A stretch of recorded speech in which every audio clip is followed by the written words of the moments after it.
مومند هڅکه غړۍ ودرېږه، د ایمل خان اروا دې ښاده کړله. د میوندۍ ملالې کشرې خورې، د میوندۍ ملالې کشرې خورې، د ایوب خان غزا دې یاده کړله. د پښتنې حیا سرتېرې خورې، شمشاد په خپله چیغه وخوځوه. هاکه راویښ شي له تا وشرمېږي، دغه ویده پښتانه وخوځوه.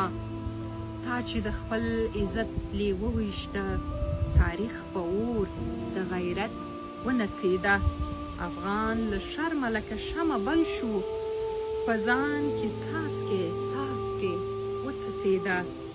په ښکېل وطن کې یه خپلواکې خورې، یه د خوشحال د چم بې باکې خورې.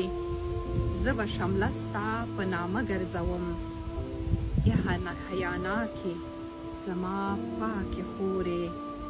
مومند هڅکه غړۍ ودرېږه، د ایمل خان